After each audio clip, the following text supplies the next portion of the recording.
Hello everyone, welcome to Edu Expert, जहां पे आज की वीडियो में हम बात करेंगे nutrition in animals. Animals nutrition कैसे करते हैं ये हम आज की वीडियो में जानेंगे। तो यहाँ पे ऑलरेडी लिखा हुआ है न्यूट्रिशन इन एनिमल्स, लिखा है the process of obtaining food and utilising it for energy, growth and repair of the body. जैसे कि आप लोग न्यूट्रिशन जानते हैं, न्यूट्रिशन प्रोसेस मैंने आप लोगों को बता दिया था कि न्यूट्रिशन क्या होता है। वैसे ही एनिमल्स अगर न्यूट्रिशन कर रहा है तो एनिमल क्या करेगा, बेसिकली वो न्यूट्रिएंट्स को लेगा और उन न्यूट्रिएंट्स से अपनी बॉडी का रिपेयरमेंट कर सकता है, या अपनी बॉडी का ग्रोथ करा सकता है, या अपनी बॉडी का डेवलपमेंट करा सकता है।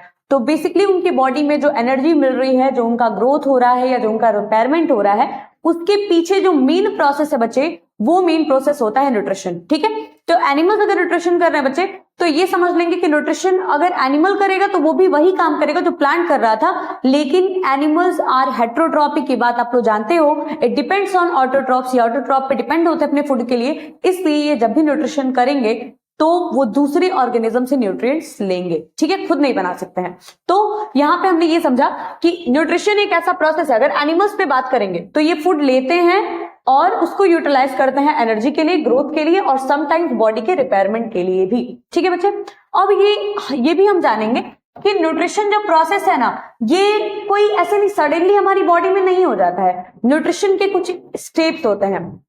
जैसे कि आप जानते हैं, अगर हमने न्यूट्रिशन इन प्लांट्स पढ़ा था, तो न्यूट्रिशन इन प्लांट्स में ये था कि प्लांट्स अपने आप में फोटोसिंथेसिस कर रहा था और फोटोसिंथेसिस करके वो फूड बना रहा था। लेकिन बच्चे एनिमल्स क्या कर रहे होंगे, एनिमल्स तो दूसरे से फूड ले रहे हैं, लेकिन इनका जो मतलब जैसे वो न्यूट्रिशन लेते हैं तो इनके में जो डाइजेशन होता है ना, मतलब इनके में जो न्यूट्रिशन का लेना है वो बहुत ही ज्यादा कॉम्प्लेक्स होता है। क्योंकि आप जानते हो animals are multicellular organisms. ठीक है, एनिमल्स जो होते हैं वो मल्टी सेलुलर होते हैं, बहुत ही ज्यादा अमाउंट ऑफ सेल से बने होते हैं। तो ये ऑर्गेनिजम्स अगर न्यूट्रिशन कर रहे हैं तो ये स्टेप वाइज न्यूट्रिशन करेंगे, क्योंकि इनकी बॉडी एक सेल से नहीं बनी है, इनकी बॉडी बहुत ही ज्यादा सेल से बनी हुई है। तो उन सभी सेल्स के पास न्यूट्रिएंट्स का जाना एक तरीके से कॉम्प्लेक्सिटी है। तो इसलिए यहाँ पे न्यूट्रिशन प्रोसेस होगा बच्चे, वो कुछ स्टेप्स में होगा। आप ऐसे याद रख सकते हो कि जो एनिमल्स होते हैं उनमें न्यूट्रिशन डायरेक्टली नहीं होता है, उसके कुछ स्टेप्स होते हैं। ठीक है, जहाँ पे पहला स्टेप दिया हुआ है इंजेशन। ठीक है, इंजेशन क्या होता है, फूड को इंजेस्ट करना। होलोजिक न्यूट्रिशन में मैं बताई थी कि होलोजिक न्यूट्रिशन वो न्यूट्रिशन होता है जिसमें एनिमल या ऑर्गेनिज्म फूड को उठा के माउथ पे इंजेस्ट करता हो। इंजेस्ट मतलब the process of taking in food through the mouth.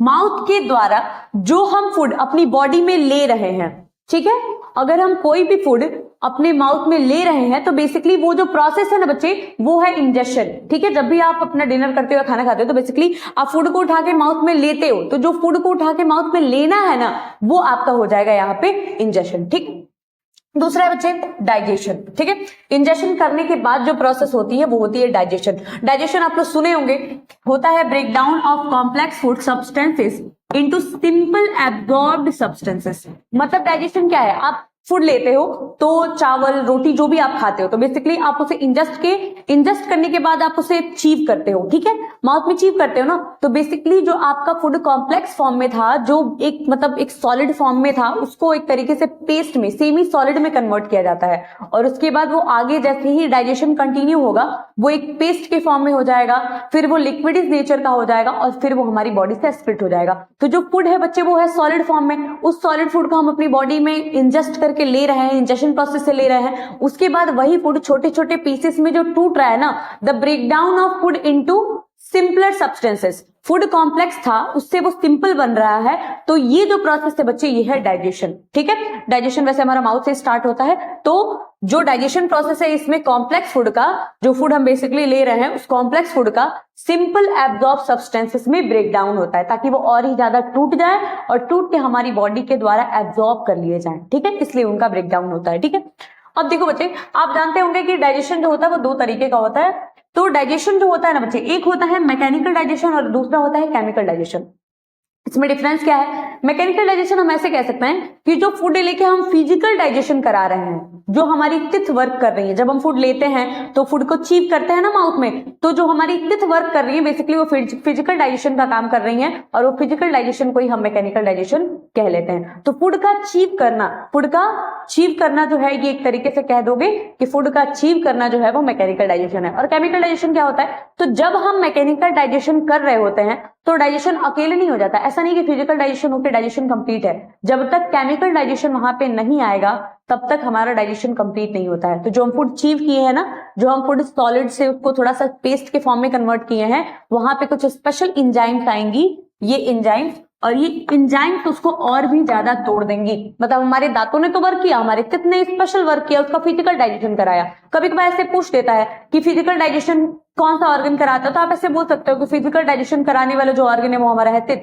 ठीक है, तित जो है वो फिजिकल डाइजेशन कराता है, उसी को मैकेनिकल डाइजेशन भी कहते हैं। लेकिन तित के डाइजेशन कराने के बाद, तित का वो जो ब्रेकडाउन है उसको कराने के बाद जो हमारा केमिकल डाइजेशन होता है, ये इंपॉर्टेंट है। ये हमारी बॉडी में, जैसे फूड से ओइसोफेगस से होते हुए फूड जाएगा, उसके बाद जाएगा स्टमक में, तो वहां पे कुछ स्पेशल केमिकल्स होंगे, कुछ स्पेशल एंजाइम्स होंगे जो कि इस फूड को और भी ज्यादा तोड़ देंगी। तो डाइजेशन होता है दो तरीके से, एक होता है फिजिकल और दूसरा होता है केमिकल। ठीक है, फिजिकल को आप मैकेनिकल भी कह सकते हो। ठीक है, नेक्स्ट है बच्चे एब्जॉर्प्शन। ठीक है, फूड यहाँ पे इंजेस्ट कर लिया हम लोगों ने, डाइजेस्ट भी कर लिया, अब उसको एब्जॉर्ब करेंगे। कैसे करेंगे? तो लिखा है the process of transferring the digested nutrients.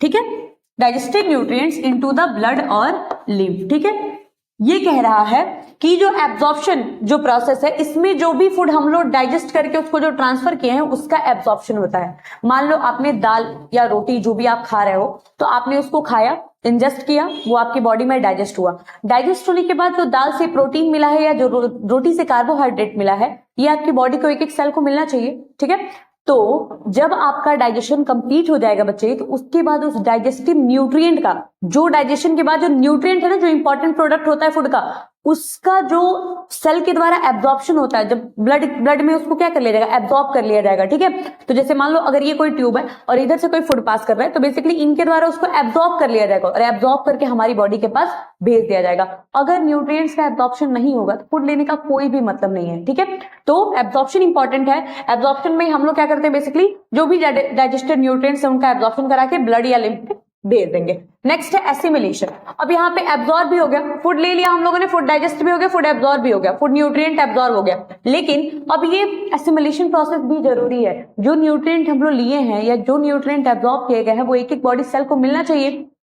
इसके लिए जो एब्जॉर्ब न्यूट्रिएंट होते हैं, इनको यूटिलाइज कर लिया जाता है बॉडी सेल्स के द्वारा, और वो बॉडी सेल्स क्या करवाती हैं? या तो ग्रोथ करा लेंगी, या तो एनर्जी देंगी, या फिर रिपेयरमेंट करेंगी। तो हम ऐसे कह सकते हैं ना, ऐसे कह सकते हैं कि एसिमिलेशन वो प्रोसेस है जिससे एब्जॉर्ब न्यूट्रिएंट को हमारी बॉडी सेल के पास भेज दिया जाता है और हमारी बॉडी सेल्स उसको ग्रोथ में या फिर रिपेयरमेंट में यूज कर लेती हैं। ठीक है, तो इंजेक्शन में फूड ले रहे हैं, डाइजेशन में फूड का ब्रेकडाउन कर रहे हैं, एब्जॉर्प्शन में फूड को एब्जॉर्ब कर रहे हैं, लेकिन एसिमिलेशन में वही एब्जॉर्ब न्यूट्रिएंट को हम बॉडी के एक एक सेल तक पहुंचा रहे हैं ताकि सेल अपना फंक्शन कर सके। नेक्स्ट है बच्चे, और लास्ट में इजेशन। इजेशन क्या है? The process of removal of undigested and unabsorbed food materials as faeces. ठीक है बच्चे, ये इंपॉर्टेंट है। देखो, फूड आपने ले लिया, ठीक है, फूड जो होता है, सभी फूड का सारा पार्ट आपकी बॉडी में नहीं रह पाएगा। ठीक है, क्योंकि फूड में कुछ अमाउंट ऑफ फाइबर्स होते हैं जिनको हम लोग बोलते हैं रफेज। आपने पढ़ा होगा रफेज। रफेज जो होता है ये हमारी बॉडी में डाइजेस्ट नहीं हो सकता है, ना ही हमारी बॉडी में एब्जॉर्ब हो सकता है। तो ये अनडाइजेस्टेड मटेरियल या अनवांटेड मटेरियल को हमारी बॉडी से बाहर भी तो जाना है। फूड ले लिया हमने, इंजेस्ट कर लिया, डाइजेस्ट हो गया, एब्जॉर्ब हो गया, एसिमिलेट हो गया, उसके बाद जो बचा हुआ अनवांटेड या अनडाइजेस्टेड मटेरियल होगा बच्चे, वो हमारी बॉडी से रिमूव कर दिया जाएगा in the form of faces. ठीक है, ठीक है, तो जो फेसेस के फॉर्म में जो फूड का एक तरीके से रिमूवल हो जा रहा है, वो प्रोसेस होता है इजेशन। इजेशन को आप एक्सक्रीशन से समझ सकते हो। एक्सक्रीशन और इजेशन में बहुत खास अंतर नहीं है। ठीक है बच्चे, उसके बाद हम देखेंगे types of nutrition in animals. अब एनिमल्स अगर न्यूट्रिशन करती हैं तो कितने टाइप के न्यूट्रिशन ये लोग कर सकते हैं। यहाँ पे हमने देखा एनिमल्स न्यूट्रिशन करके क्या करते हैं, बेसिकली इनका स्टेप्स हम लोगों ने देख लिया कि टोटल 5 स्टेप्स हैं जिससे एनिमल्स न्यूट्रिशन कर रहे हैं, injection, digestion, absorption, assimilation, ejection. अब देखेंगे types of nutrition in animals. Animals किस तरीके से न्यूट्रिशन करते हैं बच्चे। तो पहला दिया हुआ हेर्बिवोरस, आपने छोटे क्लासेस में पढ़ा होगा आई थिंक, लिखा हुआ है herbivorous animals that eat only plants. बच्चे वो जानवर ना जो सिर्फ पेड़ पौधों पत्तों को खा के रहते हैं। ठीक है, इस एनिमल्स को हम लोग कह देते हैं कि दे आर हेर्बिवोरस। जैसे काऊ हो गया, गोट हो गई, तो काऊ और गोट ये लोग सिर्फ और सिर्फ क्या खाते हैं। अगर आप लोगों ने देखा होगा या आपके घरों में अगर होंगे या आसपास कहीं भी फार्म में, तो वहां पे आपने देखा होगा कि काऊ और गोट बेसिकली ये लोग मतलब कुछ भी अनवांटेड मटेरियल्स नहीं खाते हैं, फेसेस वगैरह नहीं खाएंगे। ये जब भी खाएंगे तो वो प्लांट के ही पार्ट्स हो सकते हैं, या तो कोई सैलड्स हो सकते हैं, ग्रेन्स हो सकते हैं, दाल भी खाते हैं वो लोग, उसके साथ साथ कुछ फोडर्स भी खाते हैं। ठीक है, तो ये सारे मटेरियल्स वो लोग खाते हैं। ठीक है, तो वो प्लांट्स वाले मटेरियल ही खाते हैं। इसके एग्जाम्पल में आप समझ सकते हो हेर्बिवोरस में यहाँ पे काऊ हो जाएगा और गोट भी हो जाएगा। ठीक है, ईटीसी कर लो आप। बहुत सारे ऐसे एनिमल्स हैं जो कि सिर्फ और सिर्फ प्लांट्स ही खाते हैं। नेक्स्ट है कार्निवोरस। कार्निवोरस है animals that eat only meat और फ्लेसेस।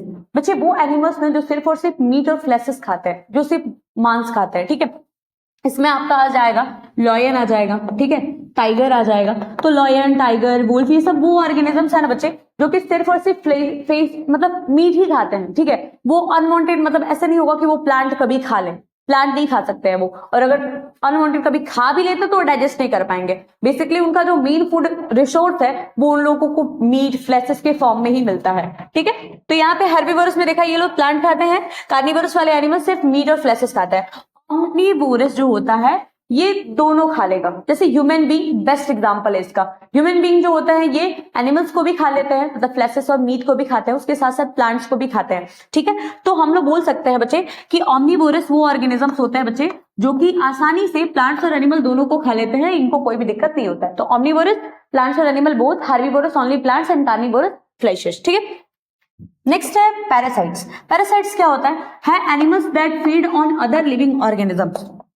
मैंने पैरासाइटिक न्यूट्रिशन पढ़ाया था तो बताया था जो पैरासाइट्स होते हैं ना बच्चे ये लिविंग ऑर्गेनिज्म से ही अपना न्यूट्रिशन ले लेते हैं, लेकिन उनको किल नहीं करेंगे। ठीक है, इसका मैंने एग्जांपल्स भी आप लोग को दिया था, लीच दिया था। तो लीच जो होती है हमारी बॉडी से न्यूट्रिशन ले लेती है लेकिन हमें किल नहीं करेंगे बेसिकली। तो इस तरीके के न्यूट्रिशन को हम बोलेंगे पैरासाइटिक न्यूट्रिशन। पैरासाइटिक न्यूट्रिशन में वो कर ही क्या रही है, हमारी बॉडी से आती है, न्यूट्रिशन ले लेती है, लेके चली जाती है, ये वाला वर्क होगा। सैप्रोफाइटिक क्या होता है, तो सैप्रोफाइट्स वो एनिमल्स होते हैं जो कि डेड और डिकेइंग मटेरियल से न्यूट्रिशन ले। ठीक है, पैरासाइट्स में अगर आप लोग बच्चे एग्जांपल देखोगे तो टेपवर्म इसका बेस्ट एग्जांपल है। टेपवर्म हो जाएगा, राउंड वर्म हो जाएगा।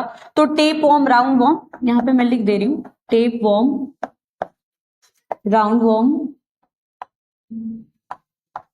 टेपवर्म, राउंड वर्म जो ऑर्गेनिजम्स है ये पैरासाइटिक न्यूट्रिशन करते हैं। सैप्रोफाइट्स में हम देख लेंगे इसमें बैक्टीरिया भी कुछ आते हैं बच्चे, कुछ बैक्टीरिया भी हो जाते हैं और कुछ बैक्टीरिया के साथ कुछ फंगस भी हो जाएंगे। ठीक है, तो बैक्टीरिया और फंगस, ठीक है, बैक्टीरिया और फंगस ये दोनों के दोनों सैप्रोफाइटिक न्यूट्रिशन करते हैं। ठीक है, ये सैप्रोफाइट्स कहलाते हैं। तो यहां पे हमने देख लिया कि न्यूट्रिशन, एनिमल न्यूट्रिशन कैसे करता है, क्या क्या प्रोसेस होते हैं न्यूट्रिशन के, उसके बाद कितने टाइप्स के न्यूट्रिशन एनिमल्स में होते हैं। ठीक है,